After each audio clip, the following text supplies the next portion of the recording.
Ora, então, muito boa noite a todos. Quero começar por dar as boas-vindas a quem se está a juntar, portanto, a nós, para mais um À Conversa Com. O meu convidado de hoje é uma pessoa subejamente conhecida no mundo do jornalismo desportivo. É comentador, portanto, é jornalista, fundou o Correio do Porto. Tem uma carreira bastante longa como jornalista e ultimamente mais ligado precisamente ao jornalismo desportivo. Portanto, o meu convidado de hoje está a falar connosco diretamente da bela cidade invicta, ok? Portanto, o meu convidado então é o Manuel Queiroz, que vou chamar desde já para se juntar aqui a nós. Mais uma vez digo que poderão fazer então os comentários através da minha página, já vi aqui alguns comentários. Manuel Queiroz, muito boa noite. Boa noite. Vão ouvir bem? Perfeitamente, perfeitamente. Tivemos aqui com alguns constrangimentos, por isso também tivemos de começar um pouco mais tarde, mas parece que agora estará tudo ok. Temos aqui já algumas pessoas a juntarem-se a nós. O Telmo Martins dá aqui as boas noites. Boa noite, Telmo. A Carla também dá aqui as boas noites. Boa noite, Carla. Boa noite também à Celeste, que se está aqui a juntar a nós. O Cá Batista, muito boa noite, que seja uma bela noite com a vitória do Gil Vicente. Eu espero que seja a vitória do Sporting, mas pronto, mas aí...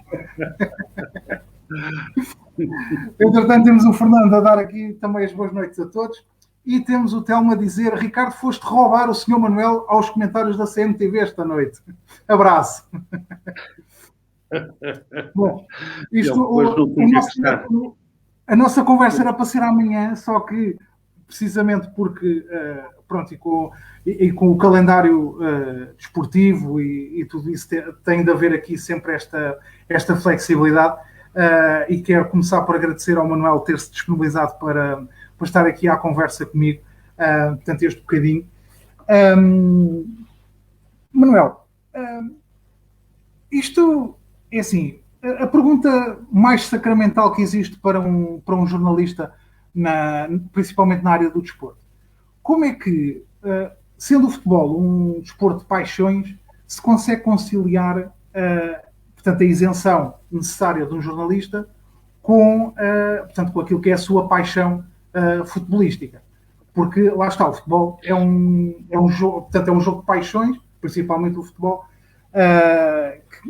Como é que se consegue separar o jornalista do adepto? Boa noite a todos, muito obrigado por estarem connosco. Eu agradeço muito ao Ricardo Bragança Silveira este convite, vou tentar corresponder falando da minha experiência. Essa é a primeira pergunta, é uma pergunta sacramental, não é? E, portanto, e a resposta mais curta é com treino. Evidentemente, é preciso treinar isso, é preciso, porque eu lembro-me sempre de um dos grandes diretores que eu conheci, o Cândido Canavò, que não diz muito aos portugueses, mas foi durante muitos anos, era um napolitano que foi diretor da Gazeta dello Sport, e que eu conheci bem, já morreu, dizia uma vez uma coisa que eu nunca mais esqueci, que era estas questões de saber não colou, ele dizia-me isto. Eu, quando me chega aqui algum candidato que me diz que não tem clube, vai embora. Porque das duas, uma, ou não percebe nada disto, e portanto não tem lugar aqui, tem que ir para outros lados aprender, ou então está a mentir. Porque a gente não chega ao desporto sem ter um clube, sem ter uma ligação afetiva. Isso é verdade. Acho eu que é verdade em 98% dos casos, quer dizer, e portanto é um com que todos temos que lidar, e é diferente o clubismo do partido.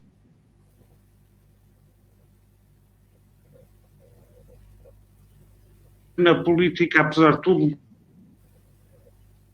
podemos não estar sempre na mesma linha do partido, e no clube, enfim, é sempre um bocadinho mais difícil, porque não há propriamente uma linha, a não ser os títulos.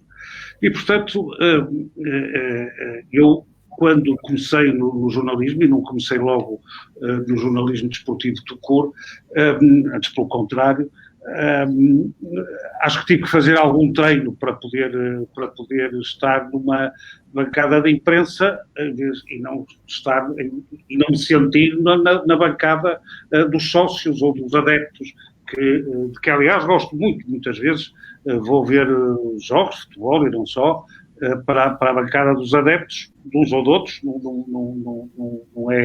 não é para um lado ou para o outro, mas gosto de sentir aquela afetividade. Isso faz-me falta ainda hoje. É uma das coisas que eu tenho saudade, é não poder viver os jogos e o desporto com digamos, com a normalidade que era um adepto que ia para... Tenho saudades desses tempos, dos meus 15, 20 anos. Mas, portanto, é preciso, para um jornalista, também é preciso treinar isso, para poder estar... Eu recordo do primeiro Mundial que eu fiz, que era, enfim, os Jogos do Brasil pareciam, a bancada de imprensa parecia, não sei o quê, eles vão de camisola da seleção do Brasil, eles relatam os jogos da forma mais tendenciosa, se quisermos. Quer dizer, estão a falar para brasileiros e, portanto, acham que aquilo é a pátria de chuteiras, como nessa fórmula que ficou célebre no Brasil. E, portanto, aquilo, nós não temos esse princípio, pelo contrário. E, portanto, aquilo que posso dizer sobre isso é, há duas coisas muito importantes. Uma é esse treino de perceber que não se pode ser de nenhum clube quando estás nas tuas funções, quando estás, quer dizer, discute mais com mais ardor entre os jornalistas, discutem as coisas com ardor, muitas vezes, que nem os adeptos. Devo dizer isto, perceber que o jornalismo tem regras que tens que usar sempre, e os jornalistas muitas vezes, 40 anos de jornalismo, às vezes esqueço-me de algumas regras, é inevitável, porque estou a fechar o jornal, ou porque estou à vontade de dar aquela notícia, ou porque isto é também uma profissão em que ser, digamos, alguém em gostar das coisas é importante. E, portanto, nós às vezes esquecemos disso, não tanto pelo clubismo, mas é preciso termos sempre essa ideia na cabeça de todos e às partes interessadas, com interesses atendíveis, e perceber depois e juntá-las depois naquilo que é a nossa interpretação também, de alguma forma, daquilo que se passou, e eu faço comentários sobre isso. É muito isso, e devo dizer uma coisa, eu acho que os jornalistas portugueses hoje, os de hoje, os desportivos, estão muito bem preparados para isso, na esmagadora maioria.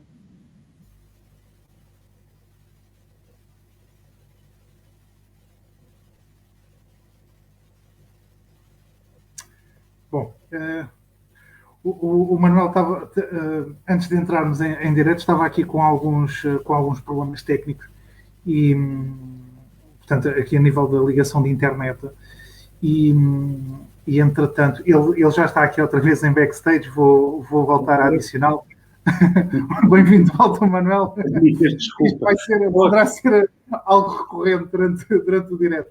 só concluir, presumo que percebi onde é que não me ouviram, mas por um lado, ter a noção que é preciso um pouco esse treino primeiro, e depois que é preciso cumprir as regras do jornalismo, que são iguais para todos os jornalismos, porque não há vários jornalismos, só há um, que é o jornalismo, e é ouvir as partes atendidas e dizer a notícia.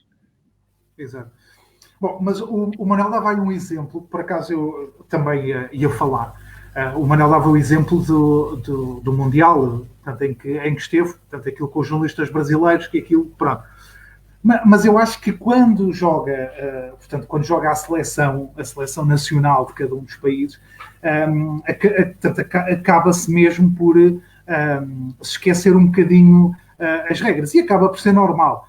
Eu recordo-me quando foi agora, portanto, quando foi em 2016, a final do Campeonato da Europa, que Portugal ganhou brilhantemente, não sendo brilhante, mas portanto, sendo brilhante na forma como geriu todo o Campeonato da Europa. E quer dizer, todos os comentadores, todos os jornalistas, aquilo, pronto, estavam ali a fazer uma força para conseguirem, portanto, para que Portugal efetivamente ganhasse, e acho que acaba por ser normal essa questão, porque entretanto... Eu acho que tem que ter limites. Eu acho que tem que ter limites. Eu acho que há limites, há linhas vermelhas que não se podem ultrapassar. Gritar mais os golos da seleção portuguesa, admito que sim. Fazer as coisas como alguns fazem, que o que a equipa portuguesa fez estava tudo bem e que os outros fizeram estava tudo mal, ou que o árbitro contra a equipa portuguesa sempre... Há linhas vermelhas que a gente não pode passar. Depois, é evidente que estamos a relatar, ou a falar, ou a escrever para alguém muito específico, não é? Eu não estava a escrever ou a falar para os franceses, estava a falar para os portugueses. Mas pronto, percebendo isso, há limites que um jornalista não deve ultrapassar nunca. Eu acho que nós temos aqui uma pergunta que o Cabo Batista está aqui a fazer. Entretanto, diga às pessoas para estarem descansadas, que eu vou ler as perguntas todas, mas como esta aqui até vem no seguimento daquilo que estamos a falar. Temos aqui o Cabo Batista a dizer: com as emoções à flor da pele, já alguma vez disse alguma coisa que se viesse a arrepender? Muitas,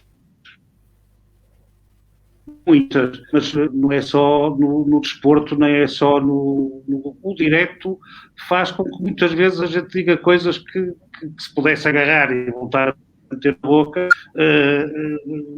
voltaria. Muitas, nem me lembro assim nenhuma especificamente, mas evidentemente há muitas coisas. Os diretos são coisas muito exigentes e, portanto, quando nós temos dias bons e dias maus, temos alturas melhores e piores, e portanto já me arrependi de muitas coisas do que disse ou do que escrevi até. Quantas vezes eu havia a escrever, por exemplo, quantas vezes saí do jornal agoniado com aquilo que escrevi, agoniado, no sentido de chegar a casa e dizer: eu escrevi coisas que isto vai ser uma coisa terrível, vou a dormir mal toda a noite. E assim, quando ia ler o jornal, aquilo afinal não era tão bravo assim, ninguém tinha achado assim tão invisível. A rádio só saber, não estou a falar quando se percebem mesmo daquilo que fazem. Então, o meu caso é claramente esse. Sempre gostei muito daquilo que fiz, das várias coisas que fiz no jornalismo, mas tanto gosto de fazer a reportagem, como gosto de fazer diretos, como gosto de fazer jogos, como gosto de fazer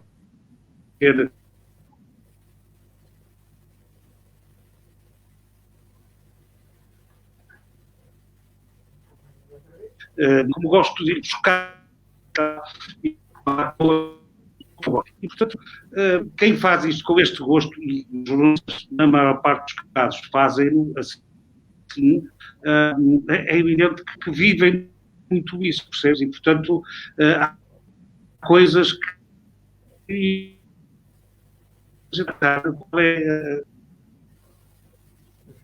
Bom,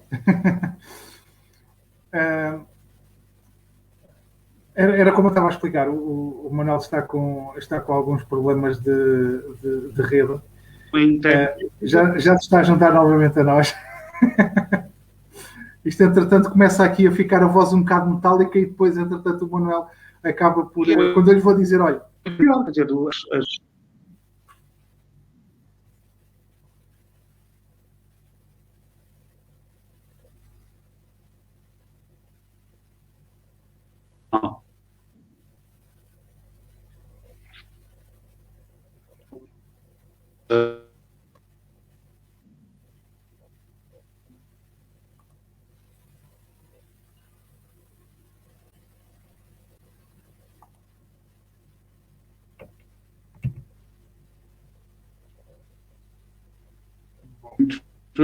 Já estamos? Não? Agora sim. Agora parece que ficou. É que isto, entretanto, às vezes bloqueia.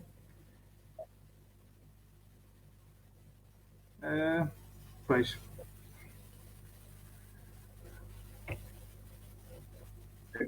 Eu não sei se é dos meus problemas. Eu agora estou com estabilidade. É? Pronto. Não, é que isto chega a uma altura, começa-se a ouvir a voz um bocado metálica e depois, portanto, é na altura em que o Manuel acaba portanto, depois a ligação acaba por cair. Isto às vezes também pode ser a minha, pronto, mas normalmente como a minha imagem tem estado sempre ali, pronto, vamos entretanto ver como é que as coisas correm. Mas sim, o Manuel o que estava a dizer é o normal. Nós, mesmo na nossa vida, não é? Muitas vezes, quando estamos a conversar com alguém, seja em que for, às vezes também dizemos coisas, depois, entretanto, passado, às vezes, minutos, pensam assim, eu não devia ter dito aquilo daquela maneira, devia ter dito da outra, e às vezes isto acontece também. Muito mais acontece no jornalismo, e então, quando passamos para a parte do desporto, então, lá está, pela paixão. Digam-me só uma coisa. O jornalismo foi o seu sonho de menino, ser jornalista, ou foi algo que, tanto ao longo da sua formação, é que foi chegando à conclusão que é isto que eu quero ser jornalista?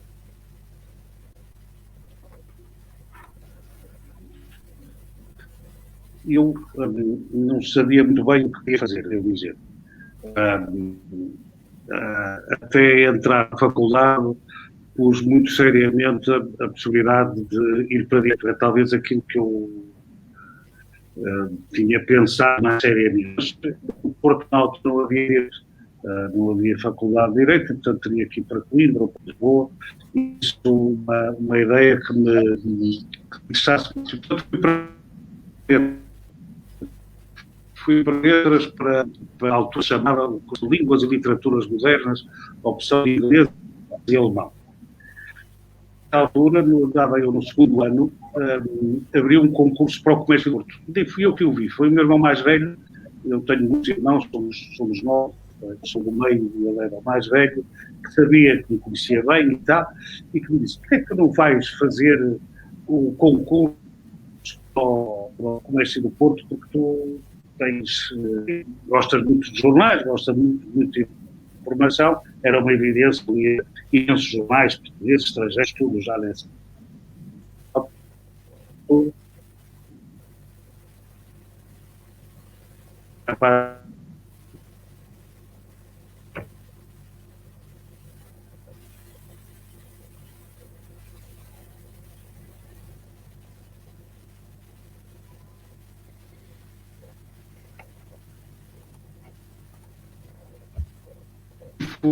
Já estou a chegar outra vez? Estou? Agora parece que voltou. Estava a dizer então que o seu irmão lhe disse para concorrer ao Comércio do Porto, ao Jornal do Comércio do Porto, a partir daí.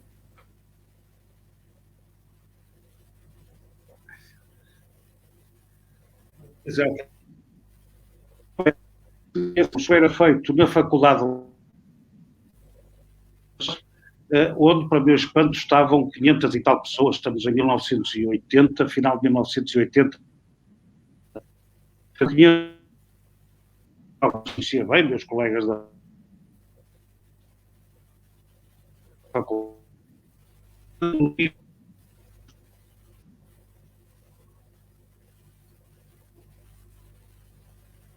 Para isso.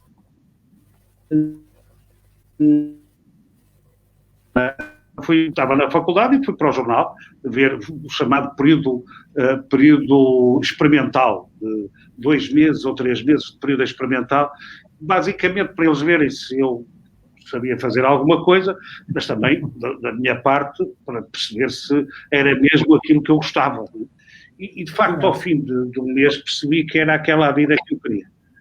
Um bocadito mal paga, pior paga nessa altura, agora, mas eu gostei muito daquela vida. Gostei muito daquela vida, de ir telefonarem à meia-noite, ao pai, é preciso ir, não sei aonde, a esta hora realiza-se um incêndio a esta hora e tal, e portanto gostei muito disso, e a verdade é que ao fim dos 2 ou 3 meses, 3 talvez, já antes disso me disseram, não, tu se quiseres ficar e tal, vais ficar.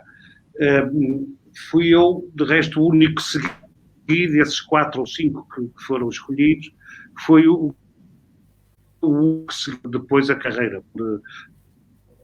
Não que os outros não tivessem qualidade, mas porque era mal pago, professores já mais velhos e tal, eu estava na faculdade, podia... E, portanto, acabei a faculdade já como jornalista. Nunca perdi nenhuma cadeira, nunca tive uma negativa a uma cadeira, também não tinha notas fabulosas, mas tive sempre, todos os exames que fiz, passei, nunca fui melhorar nenhuma nota, porque não me interessava, enfim, aprender algumas coisas, mas não era a vida que aquela ligada diretamente ao ensino ou qualquer coisa, e portanto fiquei, e até hoje devo dizer que não me arrependi, antes pelo contrário, foi mesmo um gosto. Eu tinha uma parte da minha família ligada aos jornais, mas que eu não conhecia de todo. Eu tinha uma parte da minha família, enfim, isto se calhar nem todos, que era da parte da minha avó materna, Múrias, que era muito ligada ao jornalismo. Um dos irmãos da minha avó era o diretor do Diário da Manhã, que, para quem não sabe, era o diário do regime antes do 25 de Abril. O filho dele era o diretor da RTP, Manuel Maria, como eu, Múrias, era o diretor da RTP no 25 de Abril. Era um tipo engraçadíssimo, meu pai conheci muito mal, a ele ainda o conheci de alguma forma. E havia outro jornalista, e esse era ao lado direitista da família, e depois havia outro Múrias, Manuel Bessa Múrias, que era um tipo muito importante no jornal, depois na Visão, foi sempre um tipo um bocado na família com alguns problemas, porque era mais das esquerdas e tal, e os irmãos eram todos salarialistas e tal, era uma coisa que tinha esse lado. E, portanto, em minha casa houve sempre muita ligação à política também. Minhas tias, meu pai, sempre discutiram muito política, e desporto também, futebol, o Porto, etc. Sempre discutiu imenso em minha casa, e, portanto, criou-se essa coisa. O meu pai não gostou muito que eu fosse para o jornalismo, meu pai não gostava muito, achava que eu devia ter uma profissão mais séria do que jornalista, achava que jornalista era uma coisa, meu pai era engenheiro.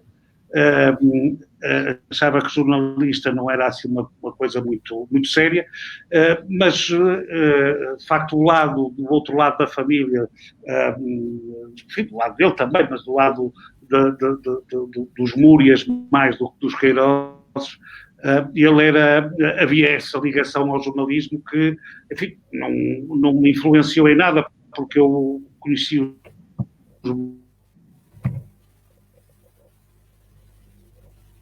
mal,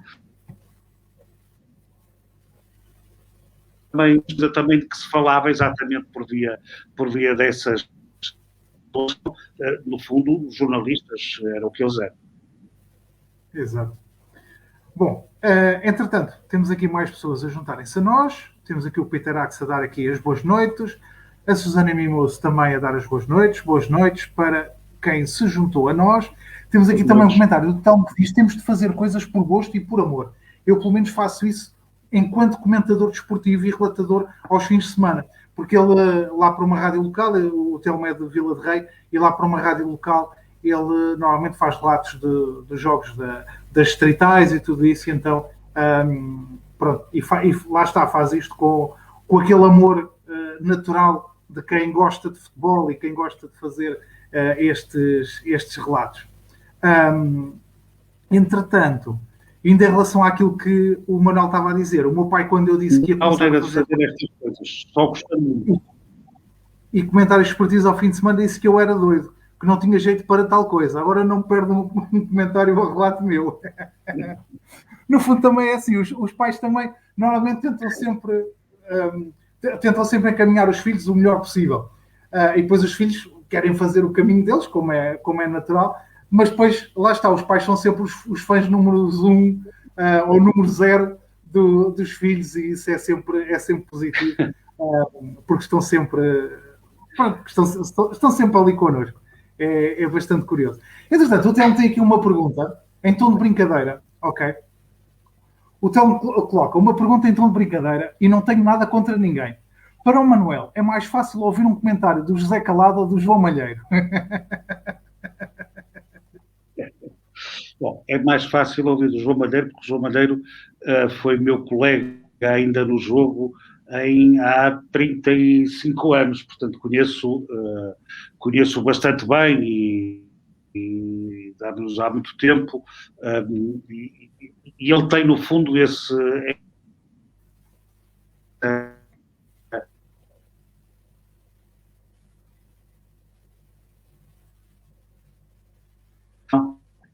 e como as pessoas, portanto, mais fácil para mim sempre estar com os já porque eu conheço como colega há 35 anos, hoje não é jornalista, mas foi até comigo no jogo em 1984, para aí, era o correspondente do jogo em Vila do Conde, salvo erro. Portanto, e depois foi mesmo jornalista noutros sítios e tudo, e portanto dou-me bem com ele. Com o Calado é um bocadinho diferente, porque conheço pior.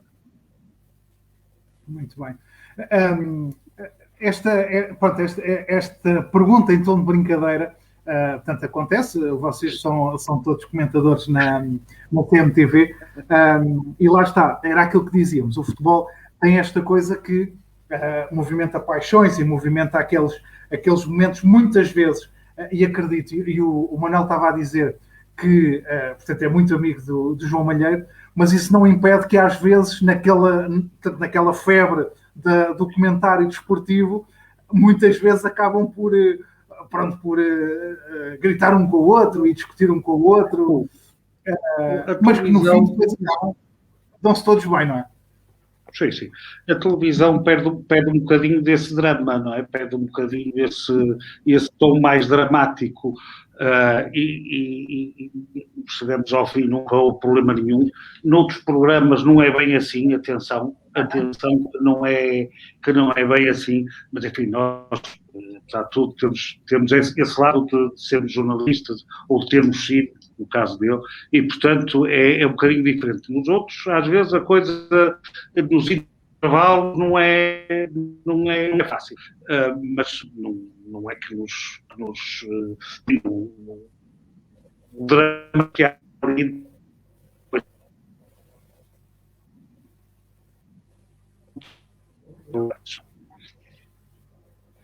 Eu sei que naquele portanto, documentário da TVI, onde está ou estava, não sei, porque eu sinceramente não acompanho, o Pedro Guerra, eu sei que ninguém se consegue dar com o Pedro Guerra, e que aquilo portanto, não é só show-off para a televisão, aquilo é mesmo, ninguém se consegue dar com ele. Aliás, isso é verdade.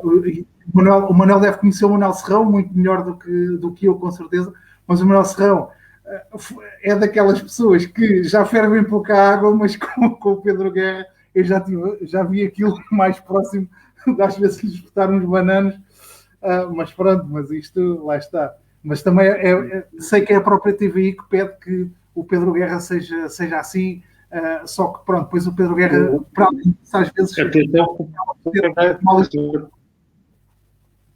atenção que a TVI há um ano, mais ou menos, 8 meses ou 6 meses, afastou o Pedro Guerra. Agora ele já não faz esse programa. Pronto. Pronto, lá está. Está a ver, eu nem sequer. Eu não sei mesmo. Pronto, eu sei que aquilo havia lá alturas. Pronto, que... Agora, mas por acaso há aqui uma questão que acaba por se tornar engraçada. Porque eu sempre me habituei. Portanto, e o Manuel Queiroz é um reconhecido adepto do Futebol Clube do Porto.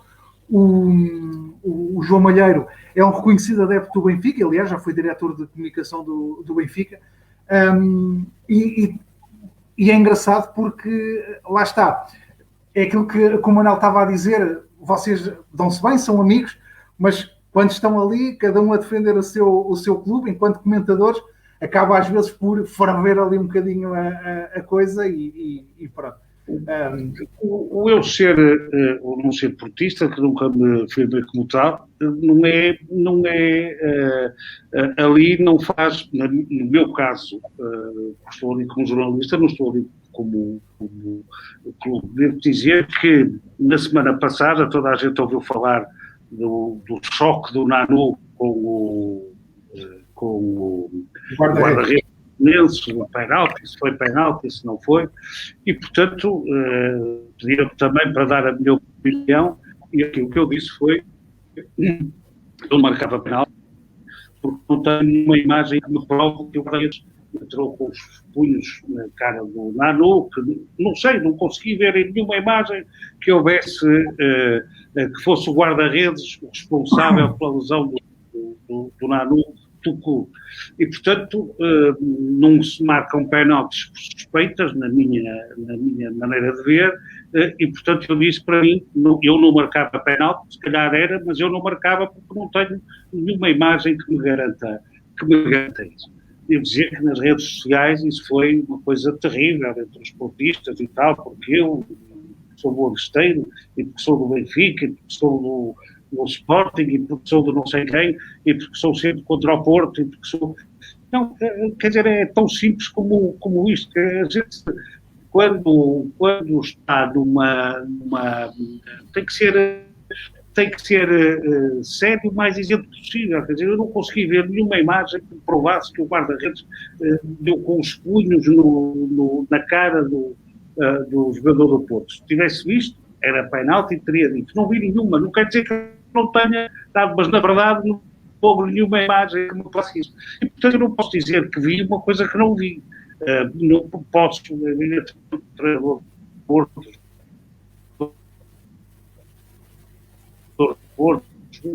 Porto, podem dizer o que quiserem. Então, não nessa posição, uma posição que dar uma opinião sobre aquilo que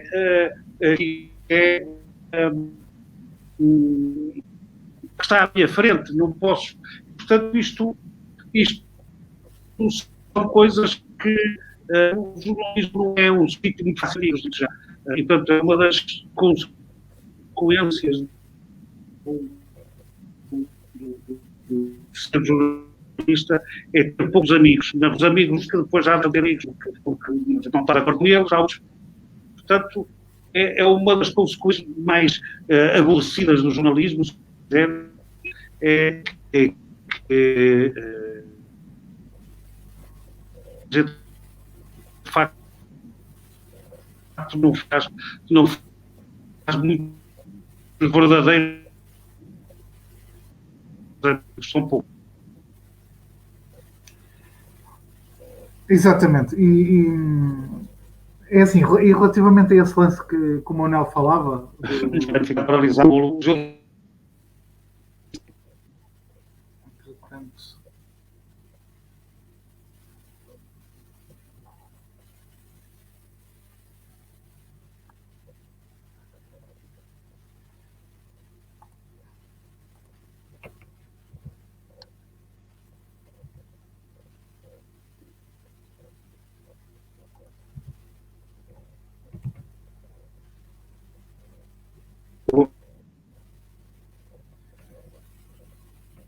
a imagem está novamente parada, estamos com dificuldade em ouvir o Manuel Queiroz.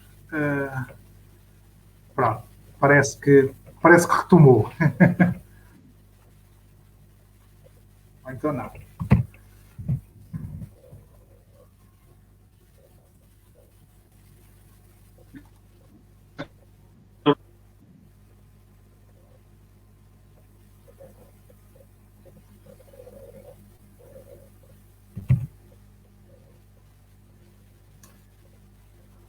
Vamos ver se, entretanto, voltamos a conseguir ouvir o Manuel.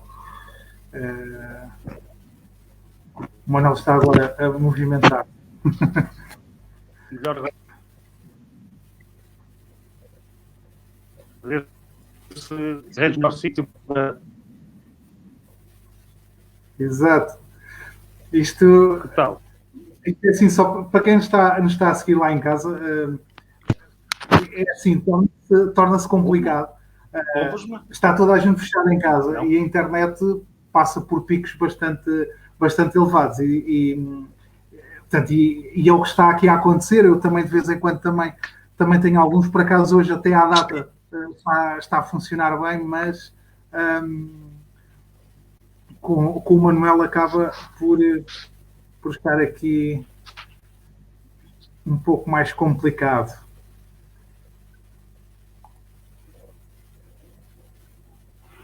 Eu estou a ouvir bem. O Batista disse que o Vicente já marcou. Bom, tudo bem. Obrigado pela informação, Cabo Batista. A ver se ainda vai ao VAR, que é para... Não ouvi o Ricardo Batista.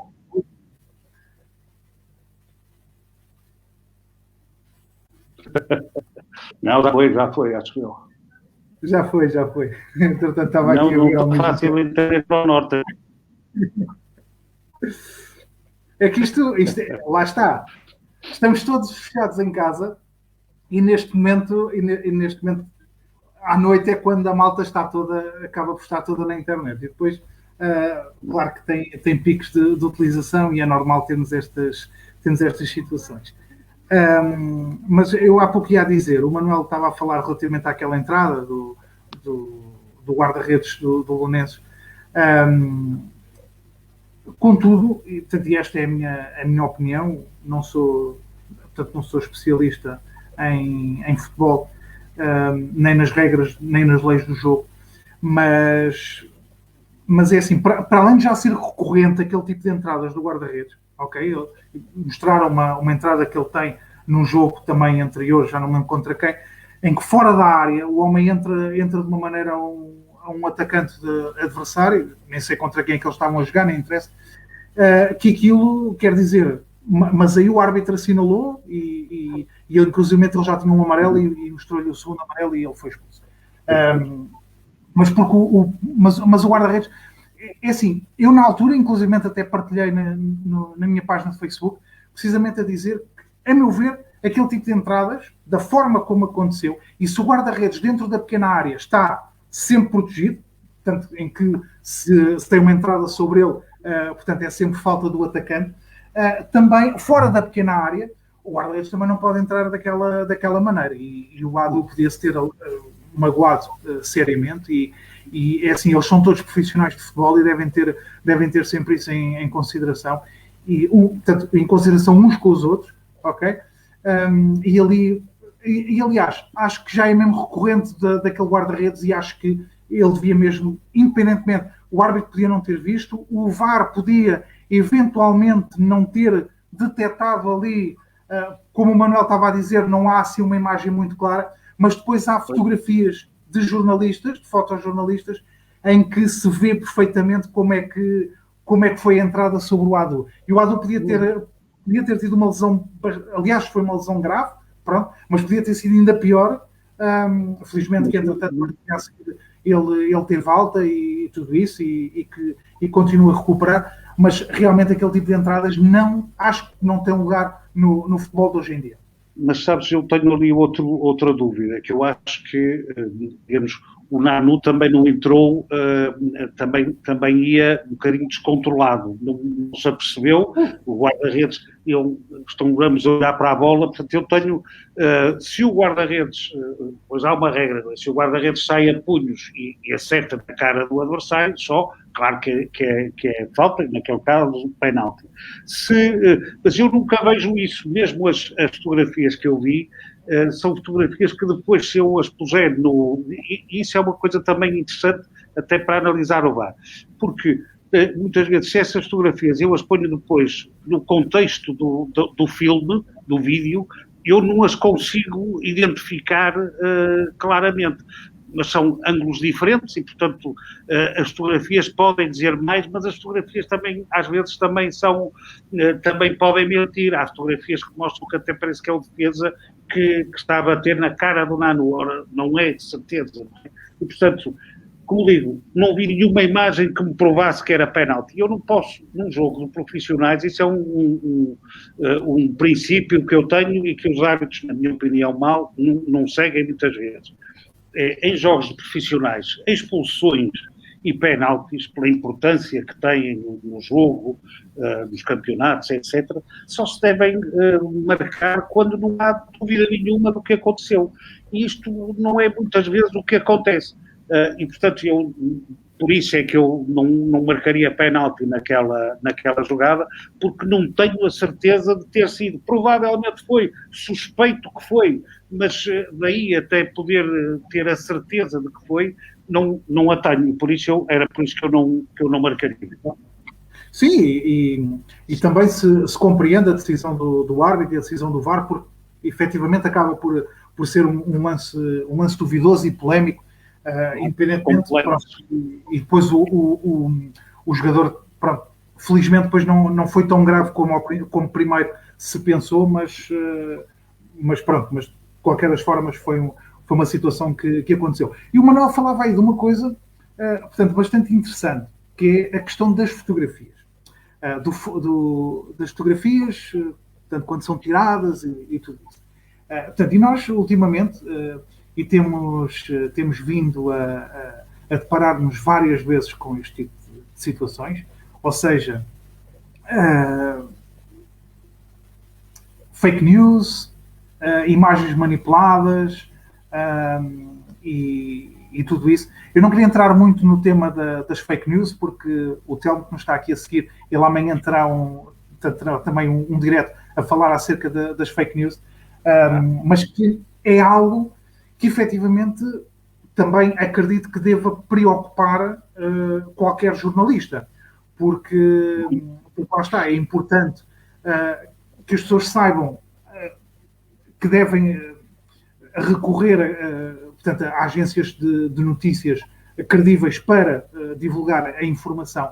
Contudo, muitas das vezes somos confrontados com situações, e o Manuel com certeza que portanto, irá corroborar disto, situações de jornais que até se pensava, ou até se pensa, e são jornais sérios, jornalistas sérios, que muitas vezes também acabam por ser, portanto, às vezes, propagadores de algumas notícias pouco... Eu não diria fake news, porque as fake news são, tanto quando saem, são nitidamente para enganar o público. Mas muitas vezes acontece o engano por parte do jornalista, portanto, em divulgar, muitas vezes com aquela necessidade de serem os primeiros a divulgar. Eu recordo-me de uma situação que aconteceu há uns anos atrás. o Zé Pedro Gomes estava internado no hospital com uma pneumonia e o Jornal Notícias ao Minuto lançou uma notícia que ele tinha morrido, ok? Lançou. Portanto, isto lançou e foi um boom na internet que coisa. E depois, passado 5 ou 10 minutos, tiveram de pedimos desculpa, afinal não, está em estado de coma, mas não... Quer dizer, aqui entramos naquela questão da falta de cuidado, portanto, e o Notícias ao Minuto deveria ser um jornal credível, e neste caso acabou por lançar uma notícia não credível. Pois. Como é que vocês, no meio jornalístico, acabam por lidar com este tipo de situações? É lógico que errar é humano e não está em causa, toda a gente tem o direito de errar, mas quando estamos a falar de informação... Está para nascer o primeiro jornalista que nunca tenha caído em coisas dessas, não é? Está para nascer. Eu recordo-me uma vez que estava no Público e estava no Porto, e um domingo, ao final da tarde, princípio da noite, portanto, àquela hora que já não dá para a gente sequer fazer muito, ou dar notícia, ou só a dar no dia seguinte. E, portanto, telefonou-me alguém, na altura não havia telemóveis, foi para o telefone da minha secretária, onde eu trabalhava, não tinha direito propriamente a uma secretária para me... E, portanto, telefonou-me um tipo a dizer: eu sou o professor António Campos, que eu conhecia vagamente, e tal, estava o professor, como é que está? E tal. Muito bem. Olha, é só para dizer que já não sei que atleta que ele treinava, ele, António Campos, tinha batido um recorde, não sei o quê e tal. Pronto, obrigadinho, professor e tal. E eu, na altura, não sei, teria 30 e poucos anos, o que é que eu fiz? Inteligente, rapaz inteligente e sempre coisa. Dei a notícia no dia seguinte, fui procurar nos outros jornais, ninguém tinha a notícia. E eu comecei a duvidar. E, portanto, o que é que tinha acontecido? Um tipo qualquer, não sei porquê, nem por que razão, tinha telefonado para lá para se meter connosco, ou para coisas, e, portanto, a gente caiu naquilo. Não foi a gente, fui eu que caí, que não pedia mais ninguém. E, portanto, isso tem uma importância relativa. No dia seguinte, obviamente, pedi desculpa, eu fiz um chamado público e errou, como a gente fazia na altura, nem sei se ainda se faz, e portanto, isto sem dificuldade. Porquê? Porque, obviamente, o sistema da informação, quem conhece, quem estuda, também sabe tirar partido dele, não é? E fazer algumas coisas em que os jornalistas facilmente ou menos facilmente caem. E facilmente caem porquê? Como eu fiz na altura, porque não se cumprem as regras. Não é? Se eu tivesse cumprido a regra que teria que confirmar essa notícia com mais outra fonte, pelo menos, se eu tivesse, enfim, perguntado aos especialistas, não teria caído naquela esparrela. Isto para dizer que o essencial nisto é, de facto, cumprir aquilo que são as regras dos jornalistas. Procurar ouvir as partes com interesses atendíveis, procurar perceber o contexto, E, portanto, isso que eu não fiz nesse dia, como noutras vezes não fiz, convencido que estava tudo, na minha cabeça estava tudo tratado, e, portanto, estava a fechar o jornal, e aquilo já não dava tempo para ir ver, e portanto, caí na esparrela. Portanto, isto é o que se passa. O que é de facto essencial é cumprir-se as regras, cumprir aquilo que são os princípios do jornalista. E a gente, muitas vezes, pelas melhores razões, porque queremos dar a notícia, porque achamos que a notícia é mesmo verdadeira, e, portanto, não cumprimos as regras. E isso hoje acontece, às vezes ainda me acontece hoje, portanto, porque se eu estiver cansado, eu muitas vezes, vamos lá ver, os jornalistas, às vezes, eu tive, quando trabalhava em jornais, etc., ou menos, tinha dias de 12 horas sem redação, não é? E, portanto, O que não era bom, porque a certa altura é evidente que a minha lucidez já não é a mesma. E depois de escrever, de saber notícias, eu sei que ainda tenho que fazer a primeira página. É evidente que alguma coisa vai ter erros. E mesmo o controle de qualidade que fazemos, muitas vezes pode ter. Portanto, isto é um bocadinho essa não esquecer nunca os princípios que são básicos, fáceis, evidentes para toda a gente, só que muitas vezes pela experiência, por não sei o quê, e a gente não os cumpre e pronto, muitas vezes dá com os burrinhos na água e quando dá já é tarde, pois já não há tal coisa, já não posso ter as palavras outra vez na boca depois de dizer. Pois é, e é assim, e hoje em dia portanto, com a propagação das notícias via internet, que em 5 minutos chega a milhares de pessoas, lá está, este cuidado acaba por ter de ser ainda mais portanto, e é menos. E é menos porque, obviamente, a pressão das televisões, a pressão da internet, etc., é de facto o direto, o imediato, e o tempo do jornalismo é muitas vezes diferente do tempo do direto. Quer dizer, o direto pode mostrar alguma coisa que até pode parecer uma coisa e ser outra, na verdade. E portanto, isto são realidades um bocadinho novas, recentes, no sentido da sua disseminação, com que os jornalistas muitas vezes não sabem ainda lidar suficientemente bem. Exatamente. Eu há pouco, quando o Manuel falava das fotografias, portanto, posto em perspectiva, lembrei-me, porque, portanto, o ano passado, na Feira do Livro, portanto, eu estive presente tanto na Feira do Livro do Porto como na Feira do Livro de Lisboa. Portanto, para divulgar o meu livro, estive presente nas duas. A Feira do Livro do Porto estava muito bem organizada. Portanto, tinha zonas de circulação muito, muito bem organizadas e tudo isso, e não levantou qualquer polémica.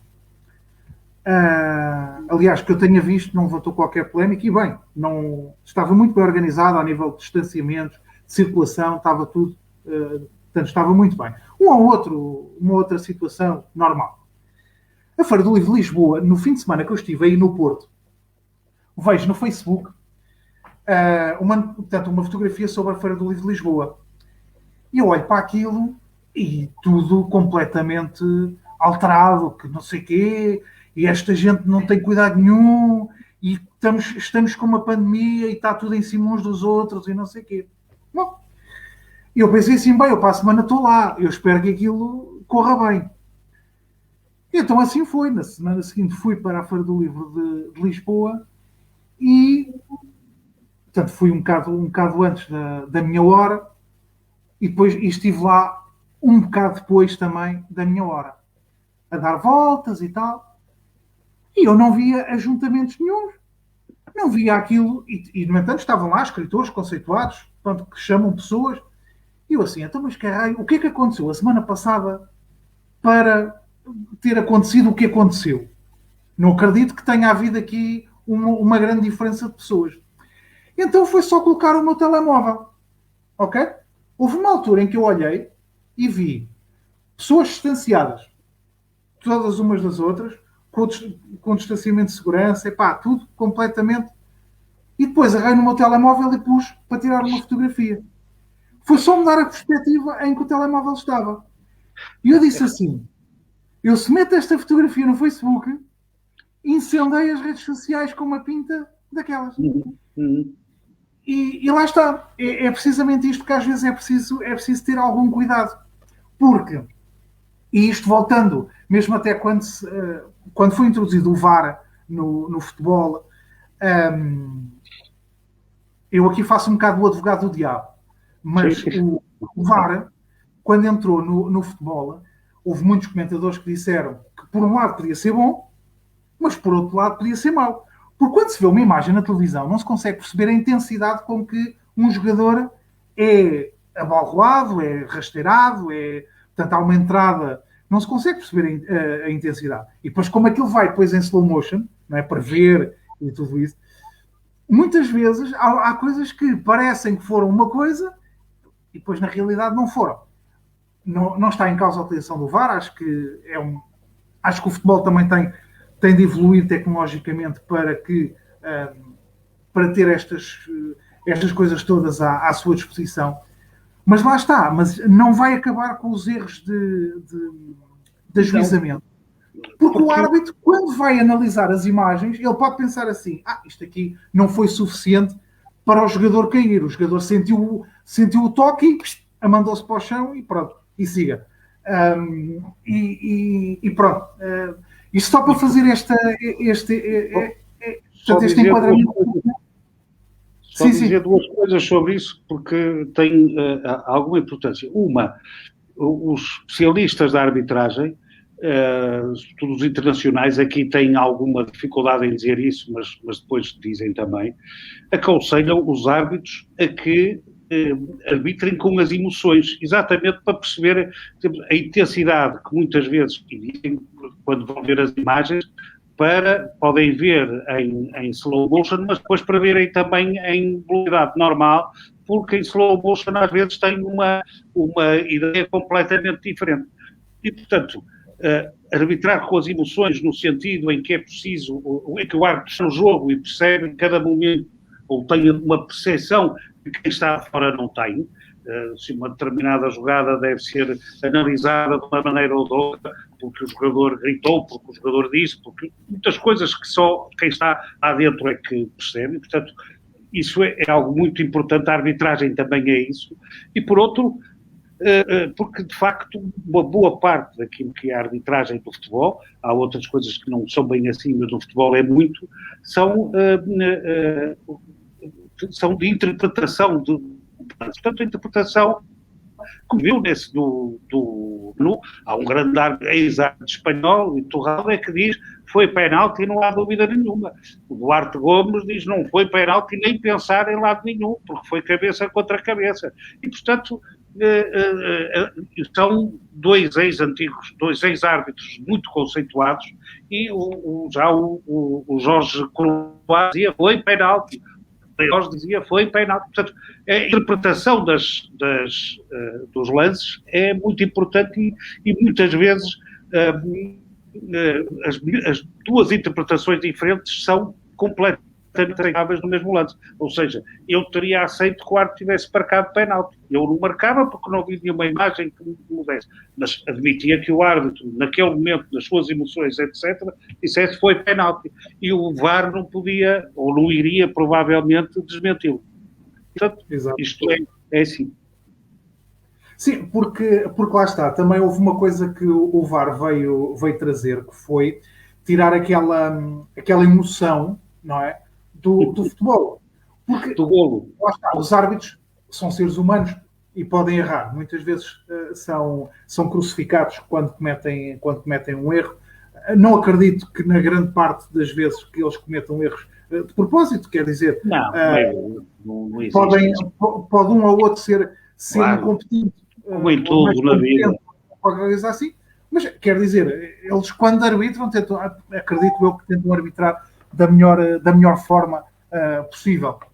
Agora, há situações em que portanto, o VAR acaba por vir tirar aquela emoção do jogo.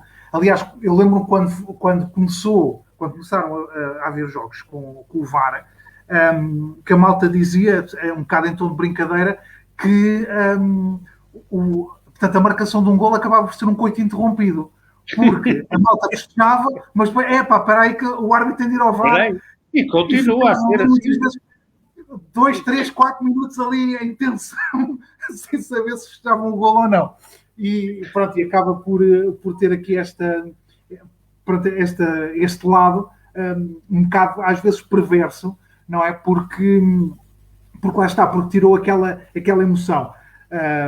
Antigamente o árbitro tomava a decisão, acabou, e não há nada a dizer, pronto, e errou, não errou. Pronto, é basicamente isso.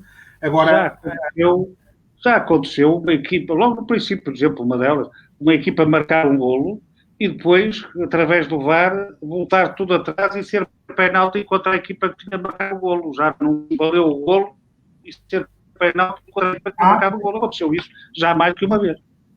Sim, sim, que é o isso é mesmo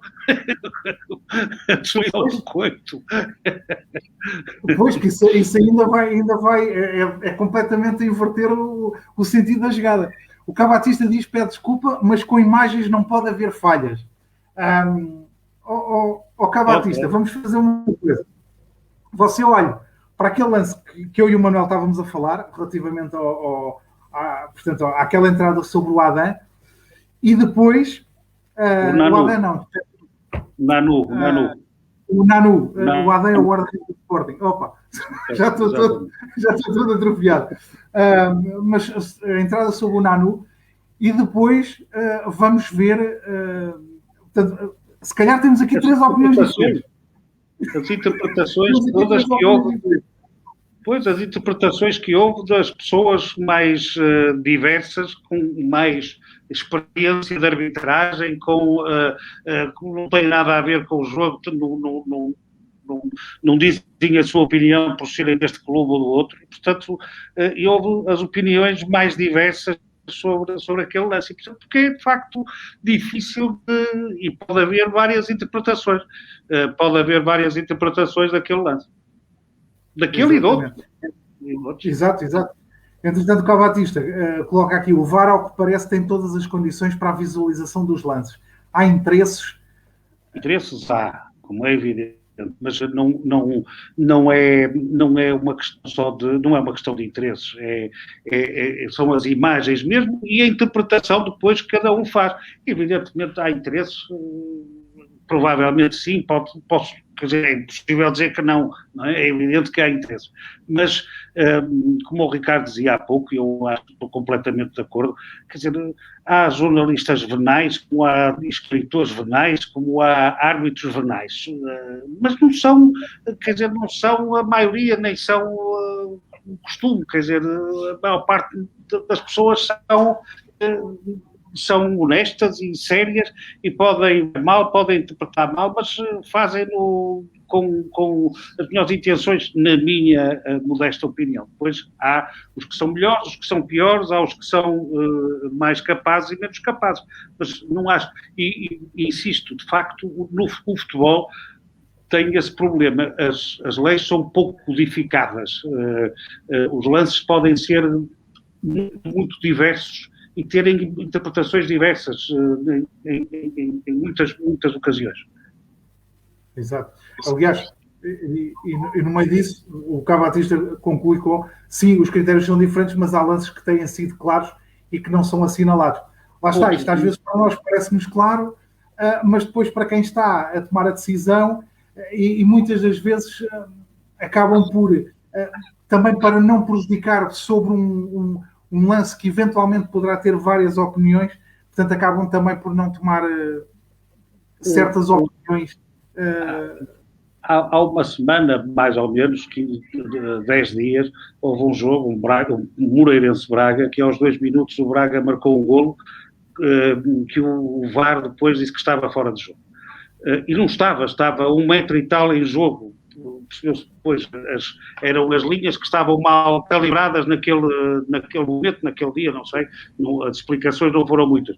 E, portanto, o árbitro tinha dado o golo, o árbitro assistente tinha, obviamente, dado sinal de que era golo, que não havia irregularidade nenhuma, e o golo foi anulado porque o VAR disse que estava fora de jogo, quando depois, vendo as imagens com as coisas calibradas, percebeu que estava 1 metro e tal em jogo e mesmo assim foi assinalado fora de jogo. Portanto, as máquinas às vezes desajudam a técnica.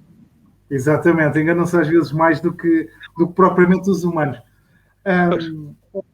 Manuel, o Manuel, para além de ser jornalista, é também comentador, e agora nem tanto, porque o futebol neste momento é jogado sem público, portanto não há público, não há paixão do público presente nos estádios, eu então costumo dizer na brincadeira, ainda bem para o meu Sporting que tem jogado melhor sem público do que jogava com público.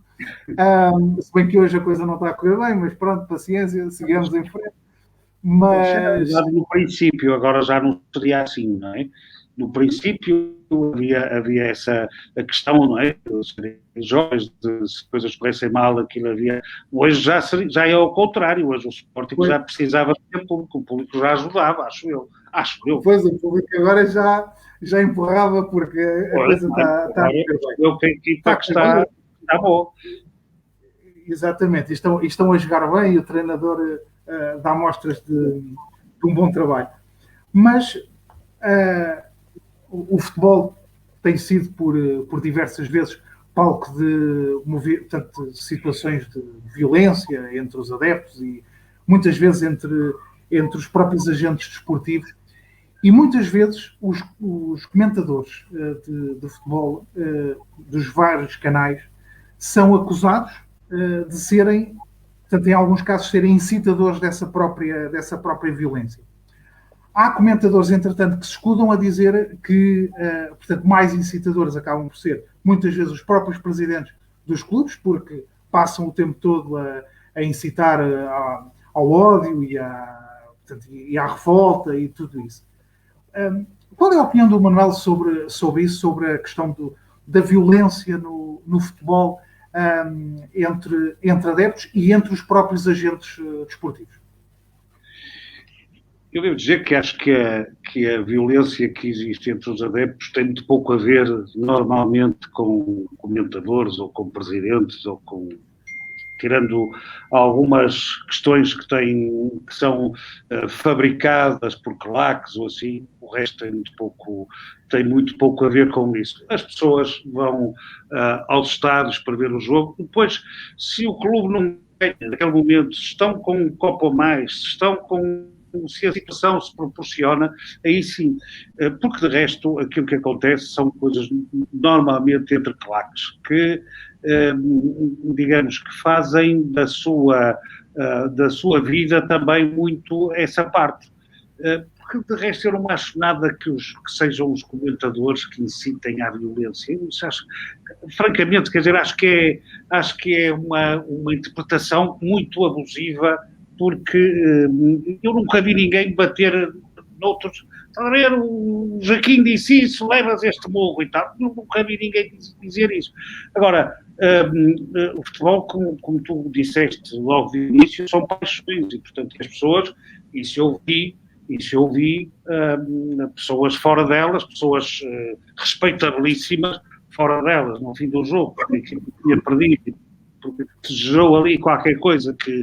Mas não é os comentadores, é o momento, é a bancada, é a frustração qualquer. Eu não consigo ligar isso com o que se diz ou o que se fala. Não consigo, a não ser nesses casos em que, de facto, há coisas dessas preparadas por claques, mas isso já são outras coisas, quer dizer, isso aí já não é... Isso é violência, mas é uma violência organizada, que é uma violência que tem a polícia que tomar conta dela antes de acontecer. Tem a obrigação de conhecer quem são essas pessoas. Porque no resto eu não tenho tanto essa noção. Toda a gente... em Portugal, em Espanha, na Grécia, na França, na Inglaterra, na Alemanha, conheço as pessoas todas, os jornalistas em geral, toda a gente percebe isto em todos os lados. O nosso clube é sempre o nosso clube e, portanto, defendemos-lo de todas as maneiras, mas daí até uma violência que, na minha opinião, não. Outra coisa é dizer se gosto muito ou se gosto pouco de programas desse género. Isso já é diferente. Mas dizer que aquilo que leva à violência entre os adeptos, na minha modesta opinião, não. Não vejo uma relação entre as duas coisas, francamente. Que isto custa a algumas pessoas, mas, quer dizer, da minha experiência de olhar para as coisas, há um livro interessante feito por um professor aqui do Porto, aqui da Universidade de Fernando Pessoa, professora Sara, acho que não estou a dizer mal o nome dele, que estudou as claques durante um certo tempo digamos, a sua relação com as claques dos outros países e tal. Na verdade, a conclusão é que a forma de ligação ao clube é muito parecida. Dizer, no dia do casamento, fui ver o Porto ou fui ver o Benfica porque tinha que ir, ou no dia do meu casamento, como algo que eu conheço, eu tive que andar não sei quantos quilómetros sozinho para ir saber quanto é que ficou o Arsenal e voltar, e portanto no dia do casamento, já depois do casamento, e portanto isto existe, mas não acredito que, tirando, e sim, entre claques, entre grupos que se dão a isso, mas que não tem a ver com o que dizem os comentadores, ou com o que dizem os jornais, ou até com o que dizem os presidentes. Tem, nesse sentido, organizadamente, isso já é diferente. Exato. Não, e muitas vezes quando há problemas entre as claques, acontece muito haver problemas entre as próprias claques dos próprios clubes. Muitas vezes há pancadaria meia-noite, e eu sei do que falo, porque eu agora estou um bocadinho mais afastado do futebol, gosto de ver de vez em quando na televisão, mas eu já tive os meus momentos em que ia mesmo para o futebol, ia para o meio da claque e tudo, precisamente quando houve uma cisão nas claques do Sporting, foi quando eu deixei de frequentar as claques, precisamente por causa disso, porque quando houve, antigamente havia a Juveléu e havia a torcida.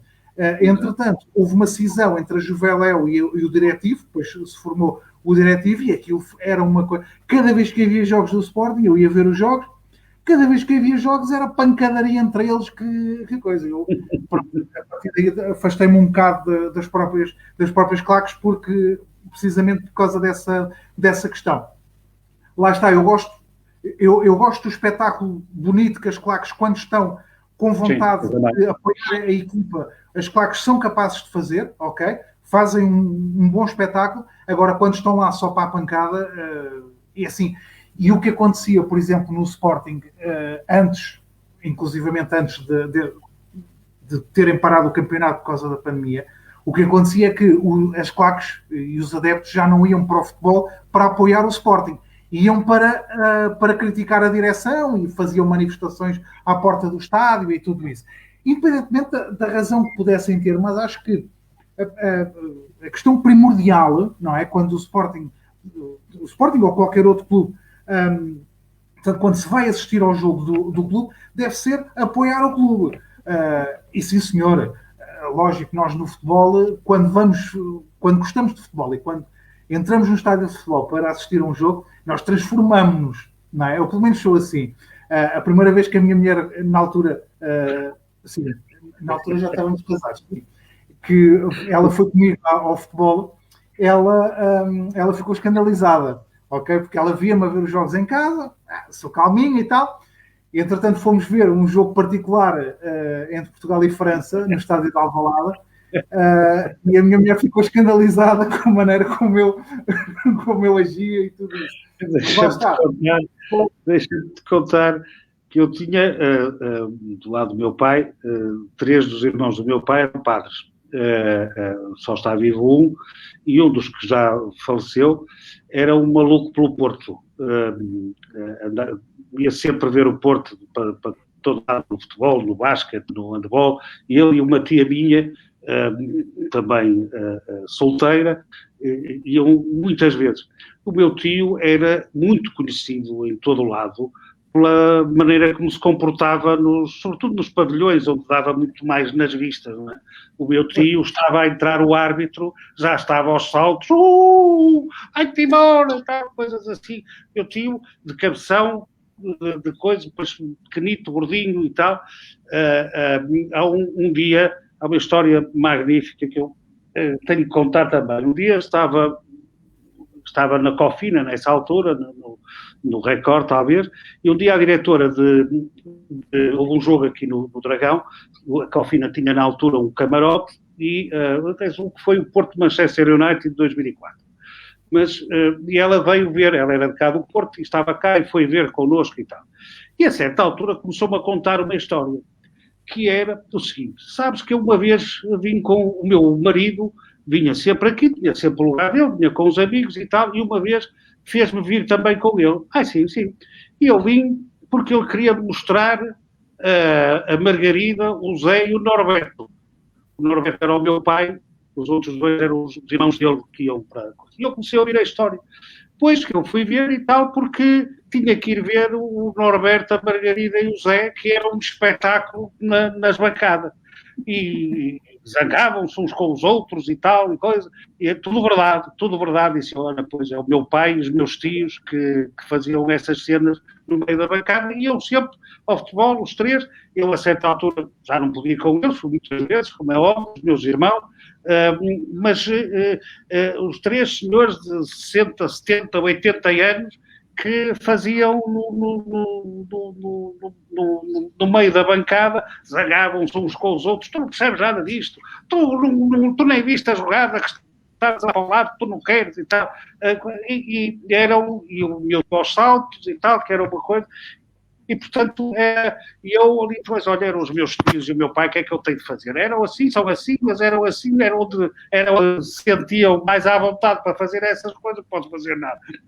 E ela, então, era o meu pai e os meus tios que eu sempre, a bancada é uma coisa que pode dar um bocadinho para tudo. As bancadas, os adeptos. E eu tenho muitas saudades disso, tenho muitas saudades de ir aos jogos com os meus pais, com os meus tios, de ver o ambiente, de estar com os outros, muitas saudades disso, porque era de facto uma coisa pura, não é? Naquela altura era uma coisa absolutamente pura, era a emoção das coisas, umas vezes corria bem, outras vezes corria mal, mas era as emoções puras, ver os meus tios também uns dias felizes, outros dias completamente tristes e tal, e pronto, e a vida continuava, mas era a vida, ver o Porto era uma no hóquei, no basquete, no handball, no futebol, nas reservas, era uma coisa, por exemplo, que essa minha tia, que portanto, era solteira e tal, professora de matemática, que fazia, se eu fosse à casa dela, tia, vamos ver o não sei o quê, ela punha a carteira ao ombro e íamos ver o não sei o quê, porque a minha tia estava sempre pronta aos 60, 70 anos, estava sempre pronta para isso. Era e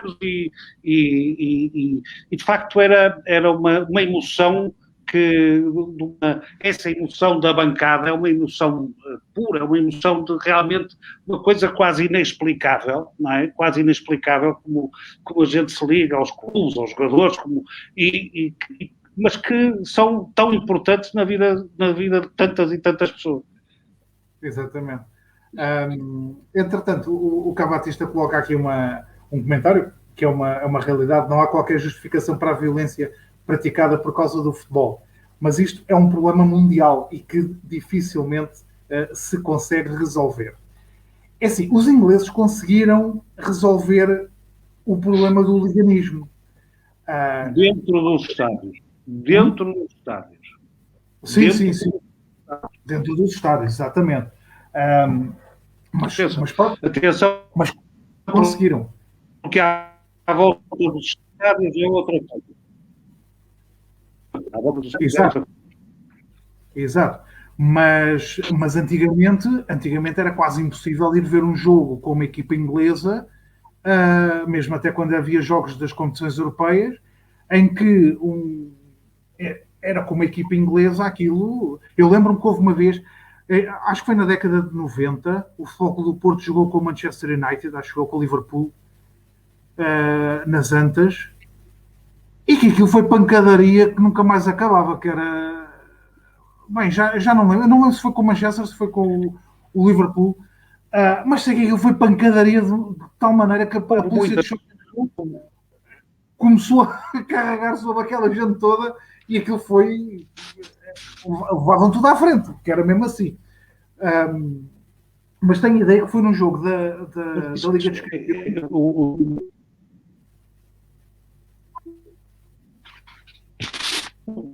O que os ingleses, não sei se estou a chegar. Estou a ouvi-lo mas Não. acho que está a Agora parar. sim, vou chegar. Espetacular. Acho que sim. Agora vou chegar. Ela estava-se a portar bem.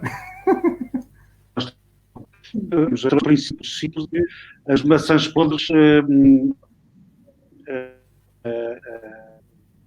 fazem impulso e, portanto, as maçãs podres perceberam qual eram as pessoas que realmente tinham naquelas organismos. E conseguiram.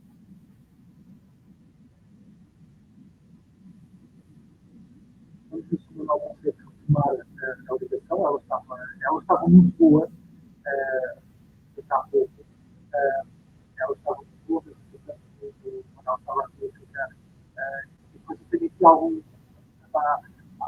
algumas questões em também interromper, porque daqui a pouco não está a falar, mas não me está a ouvir.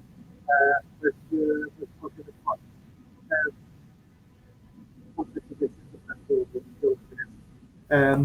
Mas isto para. Espetacular. Estava aqui a começar a encher chouriços.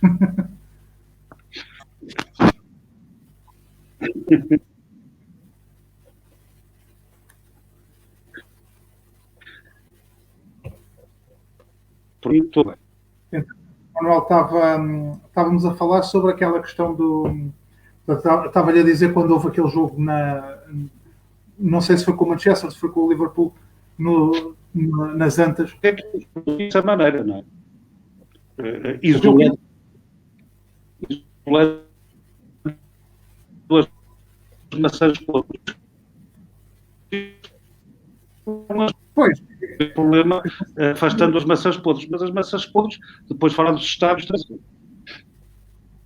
Sim, só que, por exemplo, os ingleses têm um sistema que existem algumas pessoas em Portugal que também estão no mesmo rol, que é, durante os jogos de futebol, têm de ir para as esquadras da polícia e têm de ficar lá durante o jogo. Não podem, assim, não estão presos, mas estão proibidos sequer de se aproximarem dos recintos esportivos.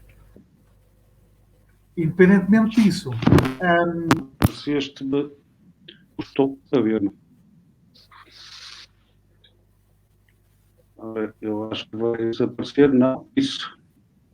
Agora estou a ver. Exatamente. Pronto. Isto agora teve aqui um momento sem se conseguir. Mas estava-lhe a dizer que, entretanto, os ingleses têm um sistema que, portanto, os hooligans que estão identificados são obrigados a ir mesmo para as esquadras, portanto, das polícias, durante o período em que está a decorrer jogos, que é para se aproximarem dos estádios e tudo isso. E, por exemplo, quando foi o Euro 2004, os adeptos que mais confusão, atenção, boa confusão, causaram em Portugal, tirando aqueles adeptos no Algarve, os ingleses, aqueles no Algarve, mas aquilo tinha a ver, não tinha nada a ver com futebol. Aquele problema que aconteceu no Algarve durante o Euro 2004 não teve nada a ver com futebol, aquilo eram rivalidades de bares, portanto, e aquilo eram ingleses residentes no Algarve que armaram aquela confusão. Porque de resto, e eu na altura trabalhava na Baixa de Lisboa, em que estava sempre com um mar de ingleses, portanto, que eles acho que jogaram quase sempre em Lisboa, acho que só tiveram um jogo no Porto, acho que foi assim, e aquilo era um mar de ingleses e a gente andava lá, na boa, no meio deles e tal, e sem qualquer problema. Também porque os hooligans que estão identificados foram impedidos de viajar para Portugal, por exemplo, naquela altura. As fronteiras foram fechadas e aqueles que estavam identificados não podiam viajar para Portugal. Eu não sei se o Manuel, entretanto, se me está a ouvir. Pois.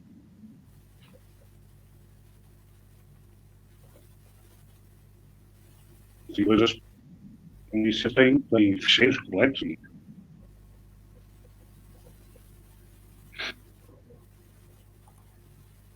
entretanto, temos aqui o Cabo Batista a dizer, o Cabo Batista portanto, eu não disse, mas é um acompanhamento assim. Marco tem certo. Peço desculpa? Isto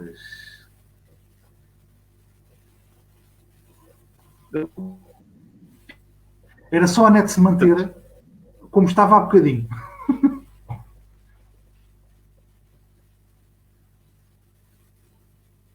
Exato. O tempo vai.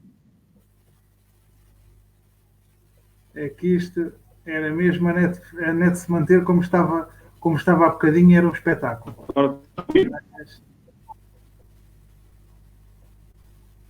Agora estou a ouvir. Está tudo ok? Consegue-me ouvir? Agora estava a ouvir. Pronto. Eu estava a dizer que era bom que a sua net se mantivesse como estava há bocado. Teve ali aquele período longo sem ter caído. Então eu estava a explicar que o Cabo Batista é militar da GNR, portanto tem sido um acompanhante assíduo aqui dos meus diretos, e ele estava a dizer que foi mais do que uma vez para a área de serviço de Aveiras de Cima, com, portanto, adeptos perdedores a partirem coisas só porque a equipa perdeu. Este pessoal não consegue gerir as emoções e distinguir as coisas. E isto lá está, porque a deslocação das claques, aquilo é uma operação policial super complexa, porque eu recordo-me, por exemplo, quando há jogos entre os três grandes, não é? Aquilo são coisas, eles já mostraram como é que a polícia tem de agir para preparar esses jogos, e aquilo são coisas absolutamente, portanto, são mesmo complexas. Portanto, não há outra palavra para aquilo. E, entretanto, há aquelas alturas em que os adeptos, por exemplo, cá em Lisboa, quando há jogos entre o Sporting e o Benfica, seja na Luz, em que os adeptos do Sporting têm de se deslocar a pé entre o estádio de Alvalade e o estádio da Luz, numa caixa de segurança, uma coisa. Pronto, e o Manuel, entretanto, voltou a cair, mas eu continuo. Tem de se deslocar numa caixa de segurança, que é para não haver problemas, mesmo com outros adeptos e tudo isso. Seja o contrário também, os adeptos do Benfica, quando vão ao estádio de Alvalade também, quando o futebol deveria ser uma festa.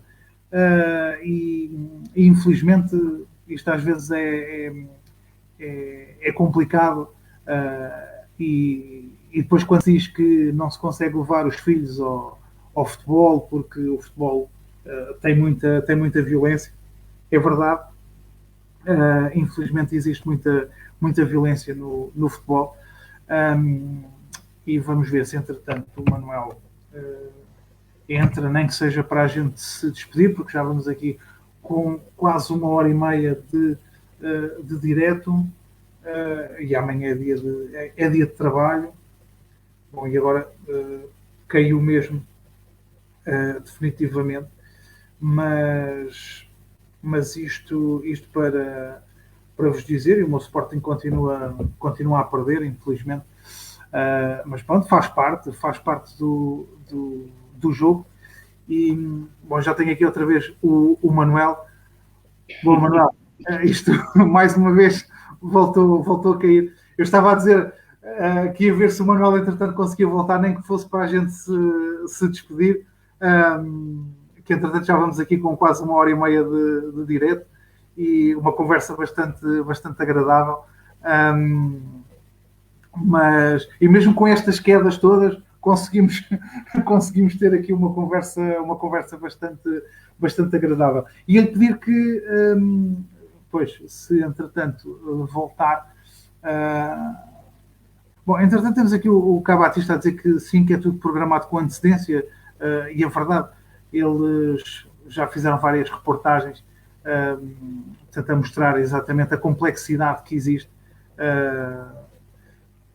E, entretanto, um abraço ao Ricardo e ao Manuel Queiroz. Não está fácil o seu Sporting, pois não, Cá Batista, mas pronto, também temos que dar um bocadinho de gozo a este campeonato, senão se a gente agora fosse ganhar, que assim ficámos aqui com uma vantagem daquelas e depois não, perdia a piada toda. Portanto, mas entretanto, o Manuel já se voltou a juntar a nós, não sei se me está a ouvir.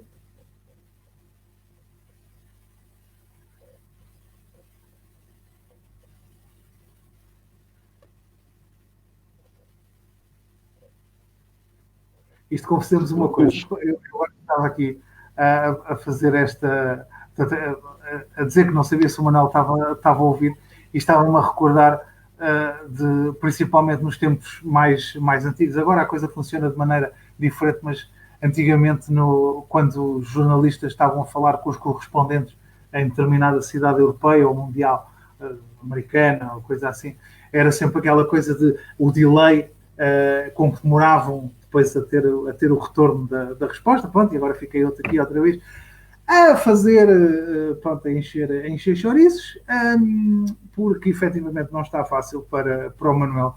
Eu queria pelo menos ele nos dirigisse umas palavras finais sobre, portanto, aqui, sobre este direto, mas realmente não está fácil. Eu queria mesmo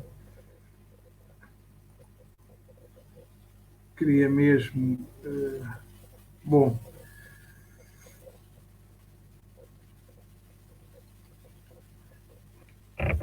o Manuel estava a mandar uma mensagem via Messenger do Facebook, por isso é que agora estava aqui a demorar um pouco mais, e entretanto ele está-me a dizer que agora foi mesmo abaixo e não consegue mesmo entrar. Dê-me só aqui.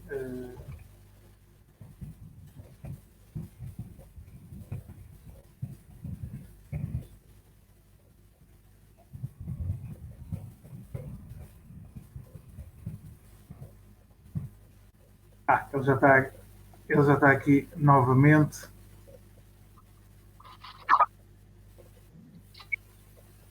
A ver se... Bem-vindo de volta, Manuel. Está-me a conseguir ouvir?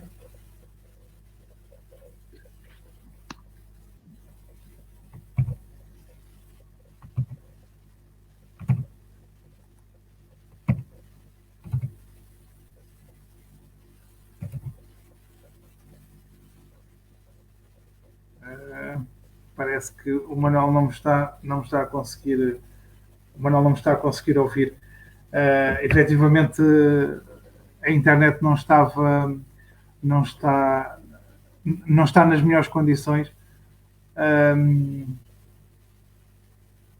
Bom, vamos aqui fazer o seguinte: se entretanto o Manuel ainda conseguir entrar, ótimo.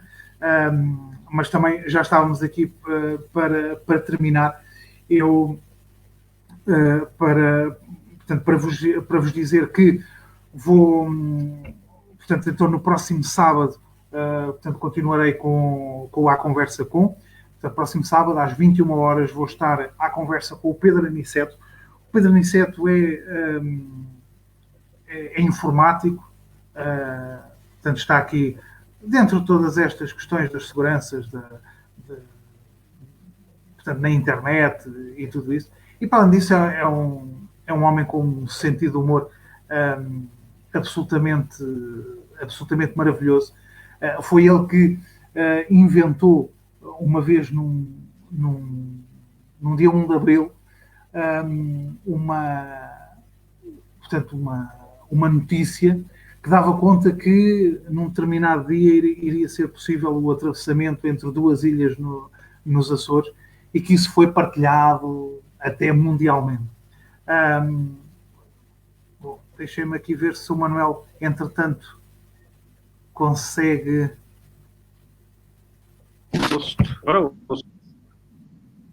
Consegue ouvir? Ótimo. Manuel, e então pedir-lhe que, portanto, que dissesse aqui umas palavras finais para, porque, para aproveitar enquanto consegue.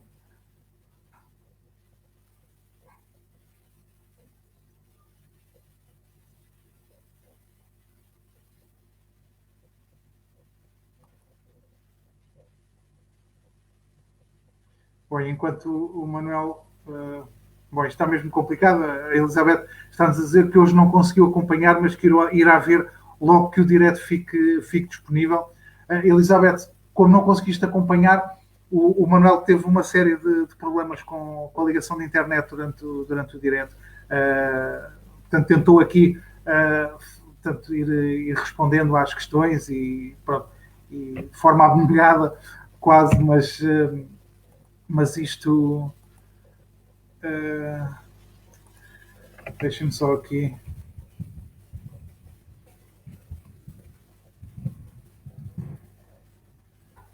Portanto, o Manuel voltou a cair. Bom, meus amigos, vamos então terminar. Quero agradecer às pessoas que nos acompanharam. Quero agradecer ao Manuel Queiroz a disponibilidade para estar aqui, portanto, à conversa comigo e também à conversa convosco. Também vamos ver se o Manuel nos consegue dizer umas palavras finais. Gosto.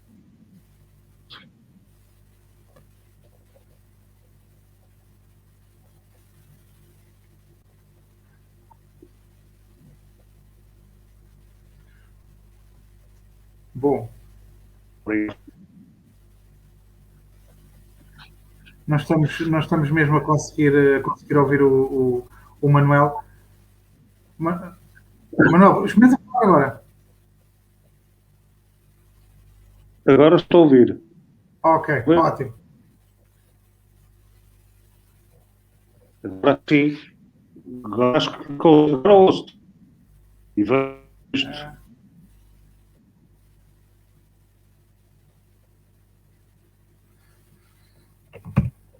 Não?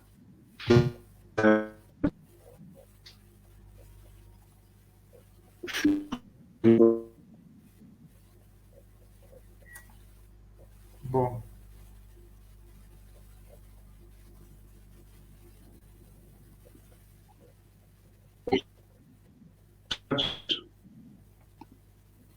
Ver se.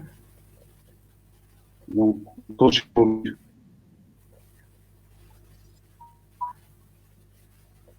Está-me a conseguir ouvir, é? Acho que ouve-me. Pois. Não tem a net para chegar aqui.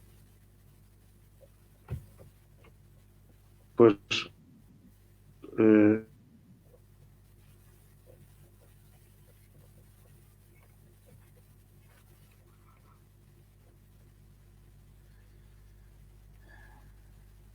Bom.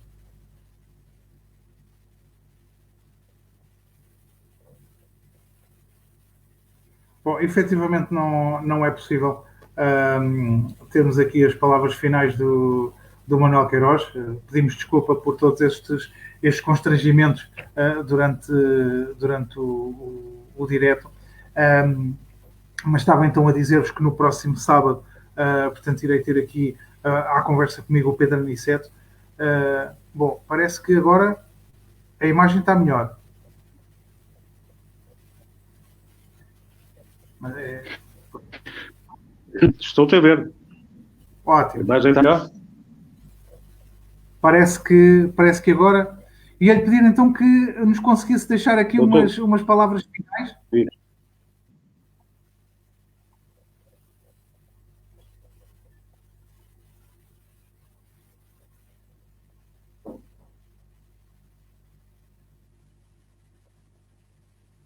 Não ouço. Imperial.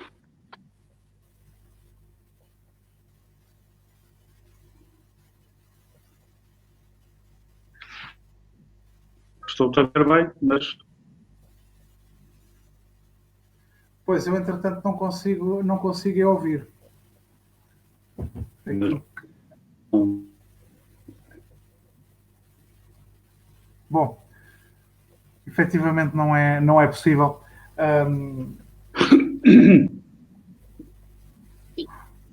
Ou será que ainda é?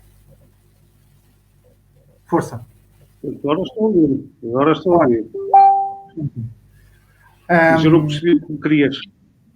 Estava então a pedir-lhe, portanto, uma vez que já vamos aqui já ultrapassámos a hora e meia, ia-lhe pedir que nos deixasse, portanto, umas palavras finais, que era para então encerrarmos o direto, portanto, agradecendo desde já a sua disponibilidade e a sua paciência, no fundo.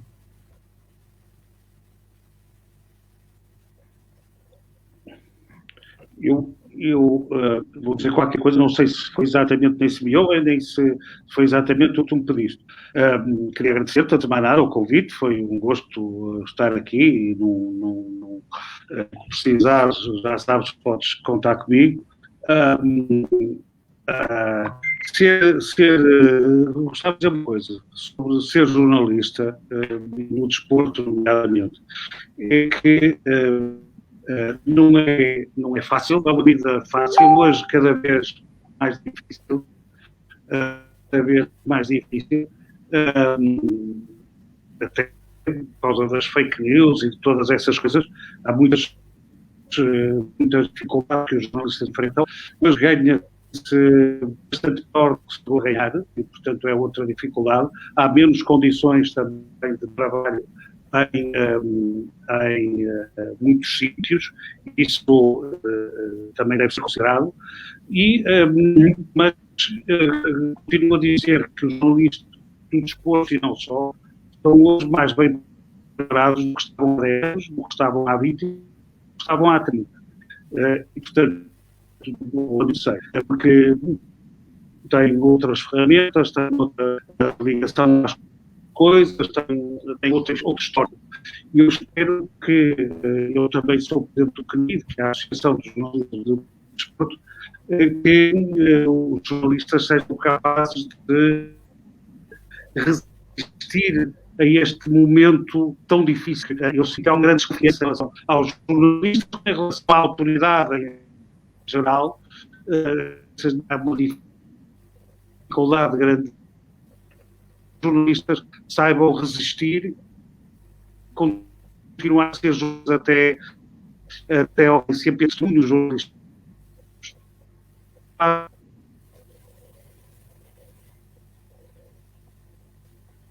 Bom, até estava a correr bem, entretanto, o Manuel Queiroz voltou Não sei se ouvi tudo.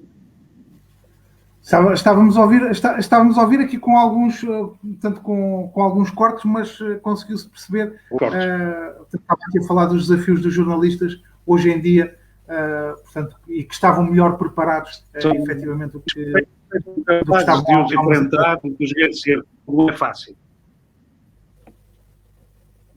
Exato. Muito bem. Manuel, mais uma vez, muito obrigado por ter partilhado aqui este bocadinho aqui connosco e por ter aceito o meu convite. Aliás, quase prontamente aceitou o convite e quero-lhe agradecer essa sua disponibilidade para estar aqui à conversa comigo. Portanto, dizer, entretanto, que o vídeo, portanto, que o direto ficará disponível, portanto, através da minha página, portanto, onde poderão posteriormente ver e colocar também alguma outra questão também ao Manuel Queiroz, depois se ele vir o comentário ou até o aviso, que está lá alguma pergunta para ele, para o caso ele querer responder.